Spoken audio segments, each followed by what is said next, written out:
Bonjour, Robin Thomas de la société Graph.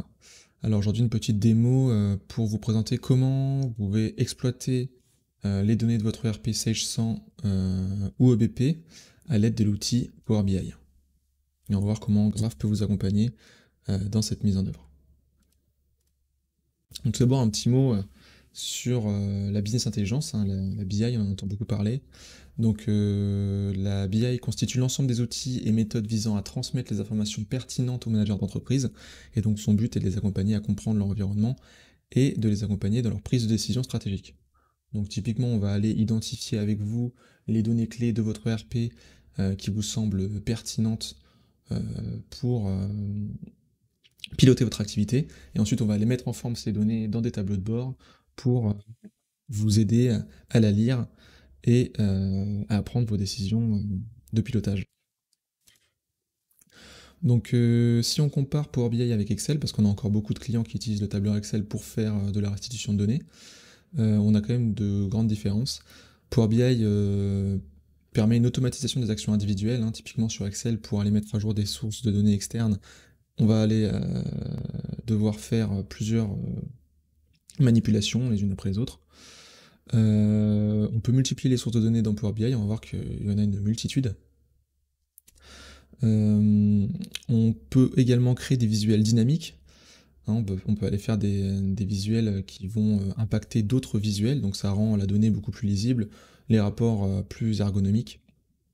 Dans Power BI, on va avoir une haute capacité de calcul et de stockage, contrairement à Excel où là on va être vraiment limité par l'outil, puisque Excel n'est pas voué à traiter de la donnée en masse en fait. Donc pour des tableurs qui ont plus de 100 000 lignes, ça va commencer un peu à montrer des signes de faiblesse. Dans Power BI, on a une importante vitesse de calcul et une facilité à partager, puisque Power BI intègre une brique de partage plutôt avancée, où en fait au sein d'une organisation, on peut aller créer des profils utilisateurs, donc un profil administrateur, des profils de créateurs de contenu, et des profils simplement d'utilisateurs qui vont aller juste lire les rapports qu'on leur a partagés. Et ensuite, on va aller publier les rapports qu'on a créés, donc soit en ligne pour y accéder de l'extérieur, ou si vous le souhaitez, euh, au sein de votre organisation dans un intranet.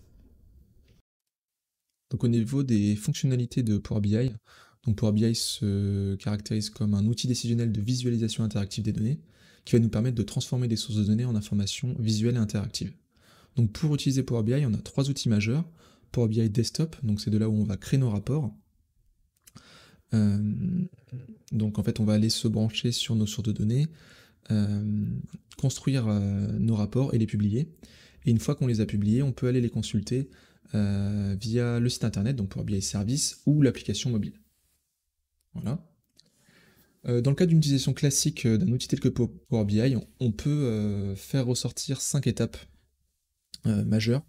Donc on a une phase de collecte, hein, où on va aller se brancher sur nos sources de données, sur nos différents connecteurs. On va aller alimenter un entrepôt de données. Ensuite, on a une phase de modélisation de cette donnée, donc toutes les données qu'on a récupérées, il faut aller les mettre en forme. Donc au sein de notre entrepôt de données, on va créer des mesures, on va créer un schéma relationnel entre nos différentes sources de données. On va aussi aller traduire la donnée, parce que bien souvent, quand on est connecté en brut sur une base, on ne comprend pas trop ce qu'on a importé. Donc là, l'idée, c'est de rendre la donnée exploitable pour l'utilisateur. Une fois qu'on a fait toute cette phase de post-traitement, on va pouvoir aller créer nos tableaux de bord sur Power BI Desktop, hein. Une fois qu'on les a créés, on peut aller les publier, donc en ligne pour accéder de l'extérieur ou en local au sein de votre organisation, c'est à vous de voir. Et pour finir, on peut aller consulter ces rapports une fois qu'on les a publiés, si on a le droit d'y accéder, donc via le site internet ou l'application mobile.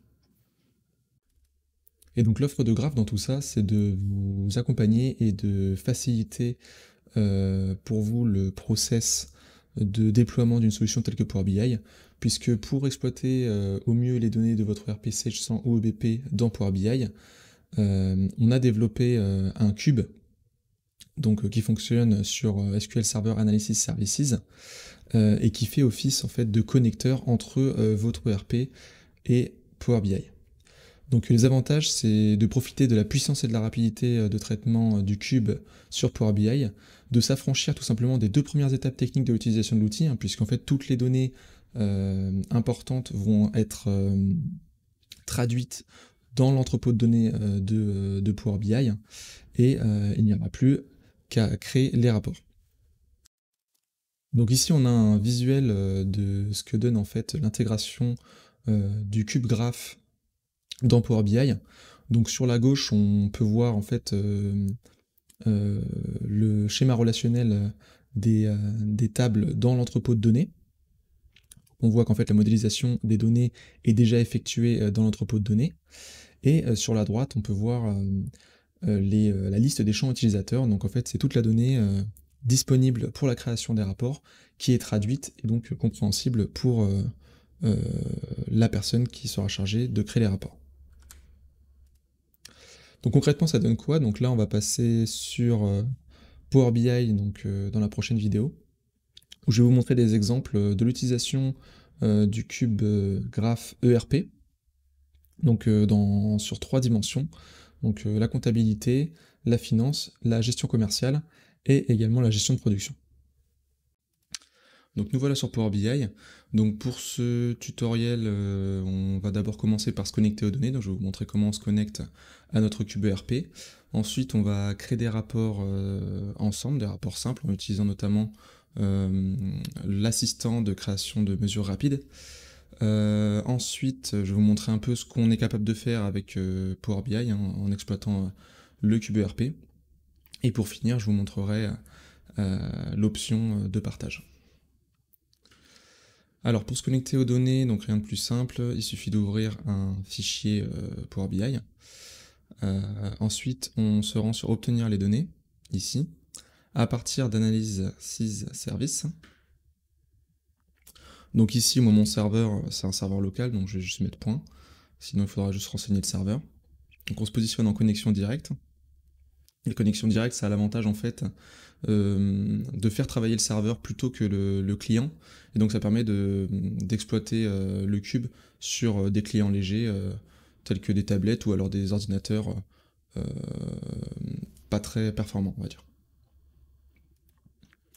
Donc voilà, donc je me connecte sur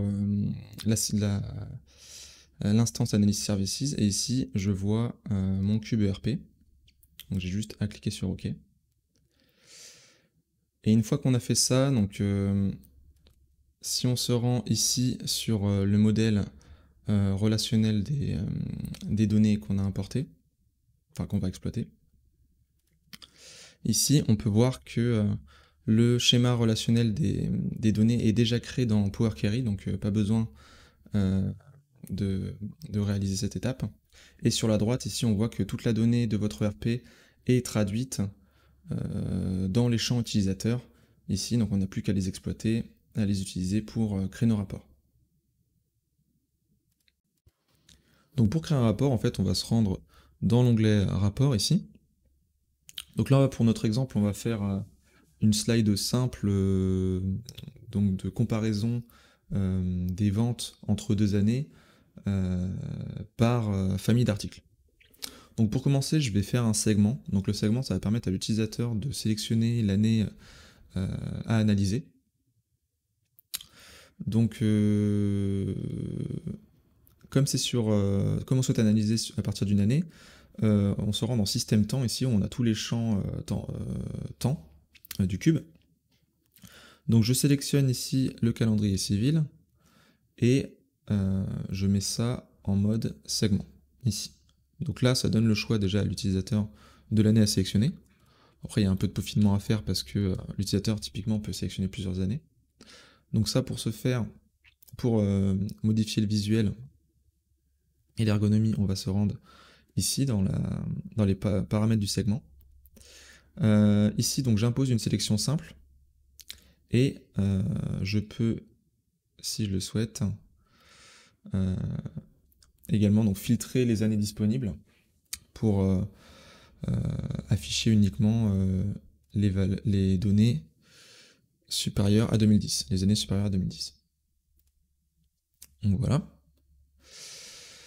Ensuite, donc pour commencer, je vais insérer un petit titre pour mon rapport.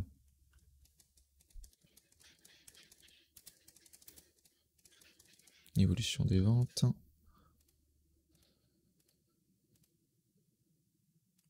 Hop. Donc le titre, je vais le mettre là-haut. Maintenant, je souhaite voir apparaître l'année que j'ai sélectionnée et l'année de comparaison, donc l'année N-1. Donc en fait, c'est deux valeurs qui sont disponibles ici dans Système Temps. Donc je vais aller placer ici dans mon rapport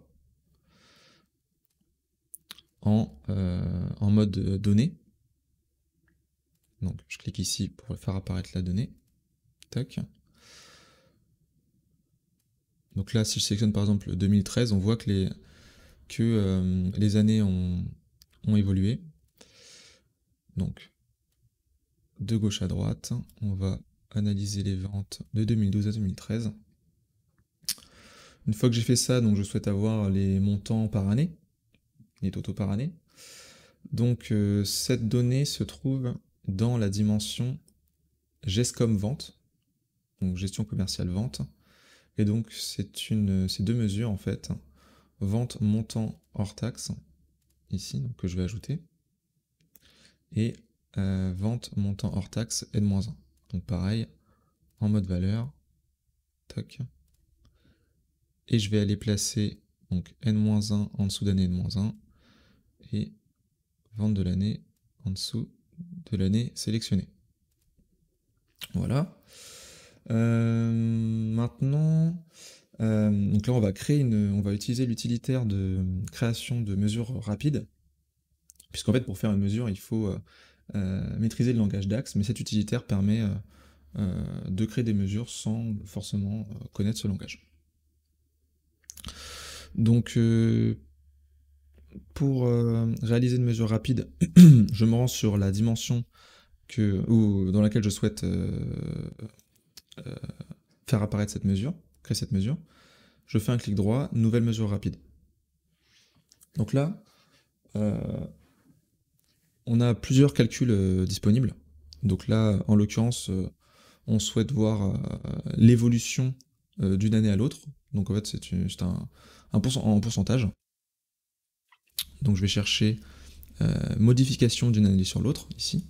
Donc je clique. La valeur de base, donc c'est le montant hors taxe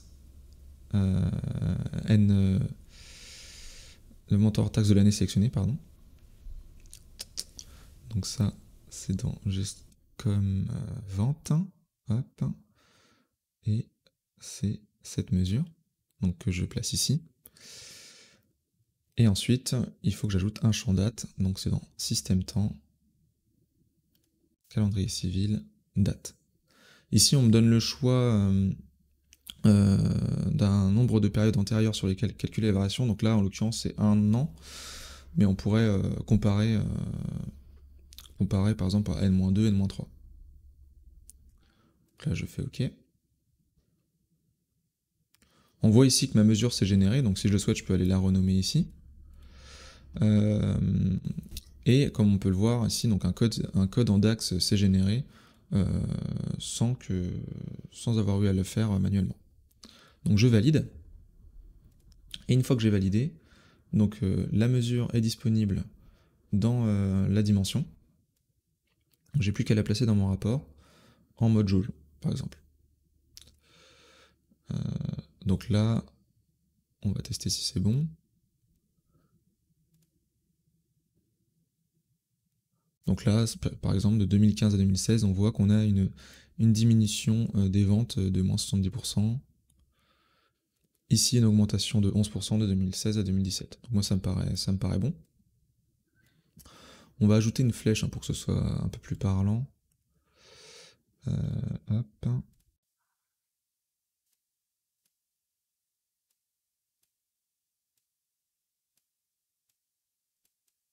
Je vais aller la placer ici. Voilà, et donc là, On a donc l'évolution des ventes globales entre 2 années. Maintenant, on souhaite voir donc cette évolution par famille d'articles. Donc pour ce faire, je vais aller ajouter un, un visuel bâton, ici, hop. Je vais prendre cette partie-là du rapport. Et donc en valeur, je vais ajouter donc mes ventes par famille d'articles. Donc je vais aller ici, donc gestion commerciale, famille d'articles, code famille. Et voilà, donc là on peut voir qu'on a donc l'évolution des ventes par famille d'articles entre 2 années, donc entre l'année sélectionnée et l'année de -1. Donc comme je vous l'avais expliqué précédemment, donc Power BI permet de faire des visuels dynamiques. Donc là ça me permet en fait de pouvoir cliquer sur un visuel ici, et on voit que tous les autres visuels se sont filtrés en fonction de l'endroit où j'ai cliqué. Donc là typiquement j'ai cliqué sur cette famille, et on peut voir ici l'évolution entre les 2 années pour cette famille. Si je souhaite, je peux aller sélectionner plusieurs familles, et les données vont aller s'additionner. Donc voilà, donc c'est fini pour cet exemple rapide de création de rapport en exploitant le cube. Et maintenant, je vais vous montrer jusqu'où on peut aller et ce qu'on est capable de faire en exploitant le cube, euh, en poussant un peu plus la réalisation des rapports.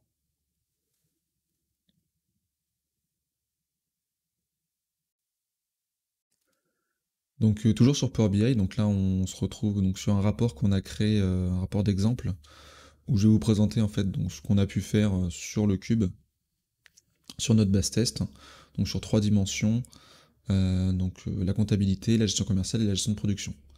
Donc tout d'abord un slide qui exploite la partie comptable, la comptabilité du cube. Donc là on a la possibilité d'aller comparer plusieurs années en fait, et voir l'évolution des montants signés par compte comptable. Voilà, si je le souhaite, je peux aller cliquer directement sur un tiers ici pour faire le filtre sur ce visuel, et ici je vois la proportion de ce que représente ce tiers par compte. Ici on a un rapport donc toujours donc, de comptabilité sur l'évolution des charges, où là je vais aller pouvoir sélectionner une année en fait. Et ici donc sur ce tableau à droite, donc j'ai mis un indicateur sous forme de flèche en fait, qui nous permet de nous donner une information sur la performance d'évolution des charges pour un compte. Ici on a donc la comparaison entre les 2 années, et ici donc les charges globales. Si je souhaite pareil, je peux aller cliquer directement ici ou ici pour faire un filtre sur un compte comptable en particulier. Voilà. Et si je le veux, je peux aussi aller en sélectionner plusieurs. Et ici, je vois l'évolution globale recalculée. Donc ici, un rapport de gestion de production sur la thématique des coûts de revient. Donc c'est une question qu'on nous pose souvent, c'est finalement à combien me revient la production d'un article. Donc dans ce rapport, on a divisé le coût de revient par thème. Donc la main d'œuvre, les coûts machines et les coûts matières. Et en fait, on va mener une analyse de coût de revient sur une période donnée. Donc sur la droite ici, on a la possibilité de choisir une année en particulier. Donc par exemple, je vais prendre l'année 2020. Et ici, je peux aller sélectionner un article à analyser. Voilà. Et donc ici, on a donc le coût de revient unitaire de l'article.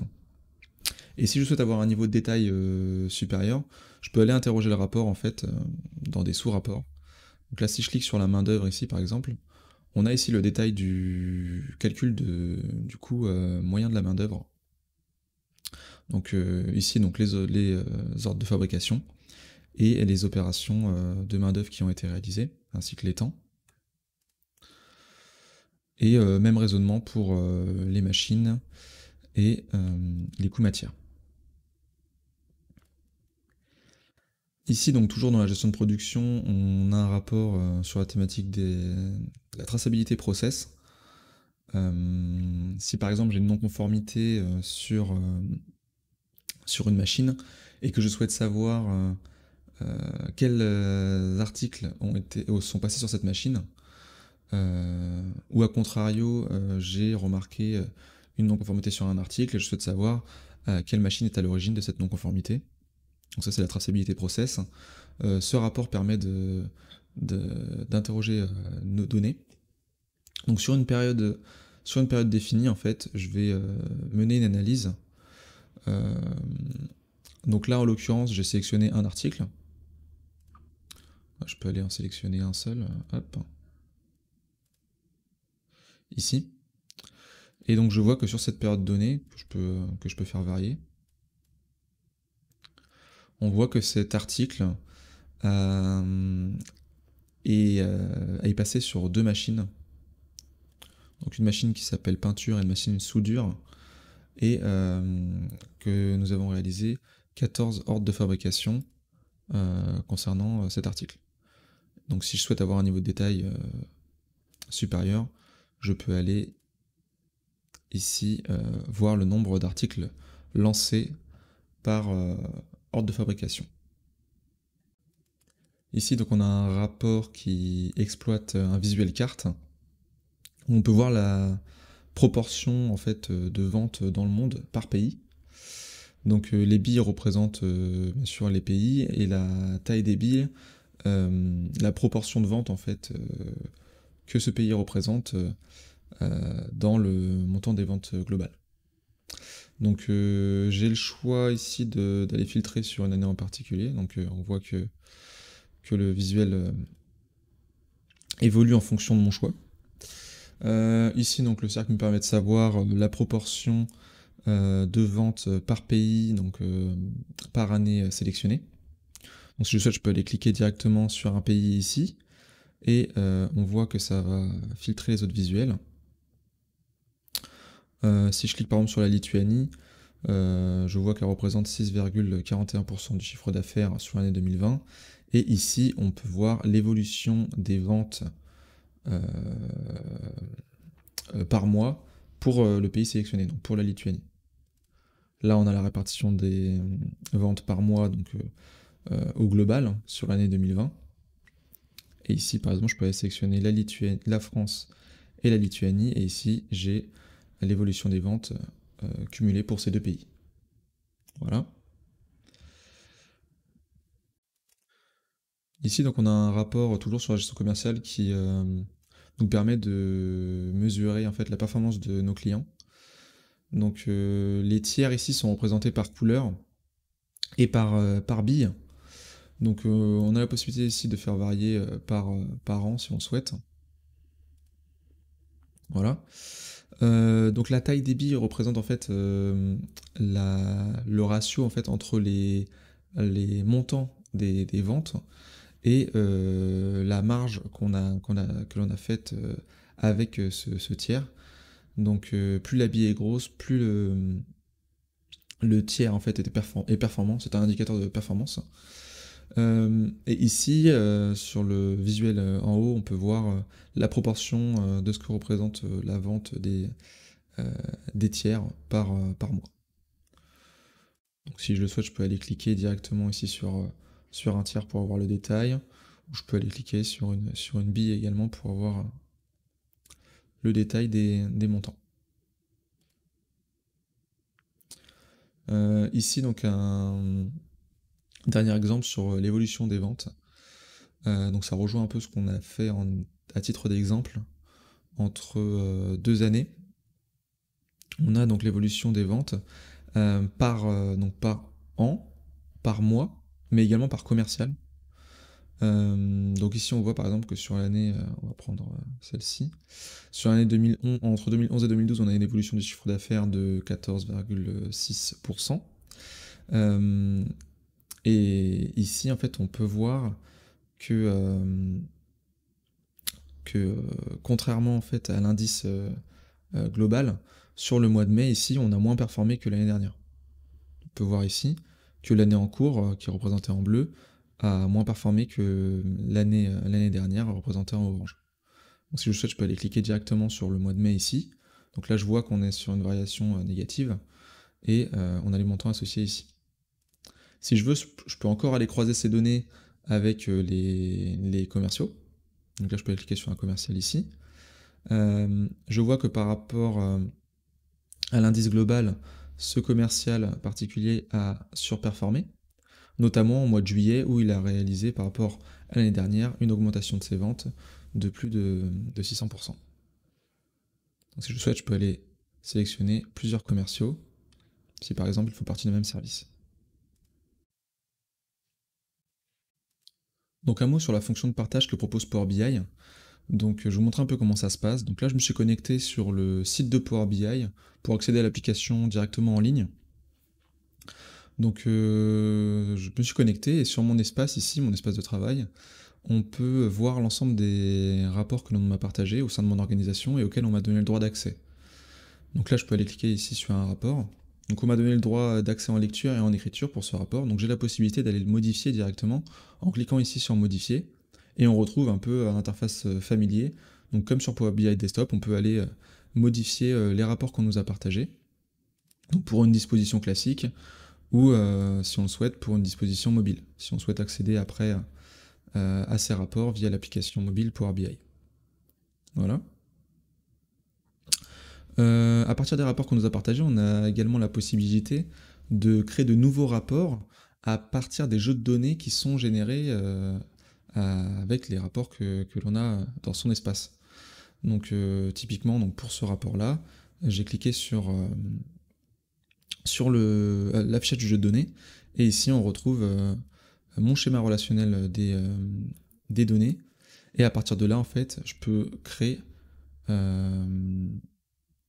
un rapport se basant sur les données du rapport précédent. Donc ça, en fait, ça nous permet de créer nous-mêmes nos tableaux de bord à partir de tous les rapports qu'on nous a partagés, en fait.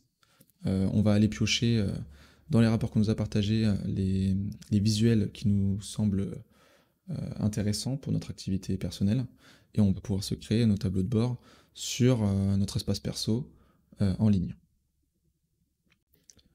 Donc ce qu'il faut retenir de cette démo et de l'utilisation du CubeGraph et de Power BI, c'est tout d'abord la rapidité et la facilité de déploiement, puisque comme je l'ai dit, le cube en fait va faire office de connecteur sur votre ERP. Et donc toute la partie technique de transformation, de récupération des données, en fait, elle va être assurée dans le cube. Hein, comme on l'a vu dans l'exemple au moment où je me suis connecté au cube, j'ai pas eu besoin de faire de lourdes tâches de transformation. On a aussi une grande compatibilité en fait avec des usages classiques de reporting, puisque la plupart des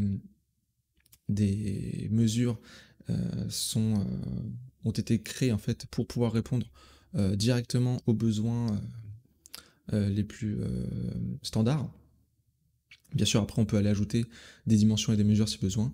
Et pour finir, ça va aussi vous donner plus de facilité à comprendre vos données, puisque toute la donnée est bien traduite dans les champs utilisateurs, et cela la rend lisible et exploitable pour la création de vos rapports.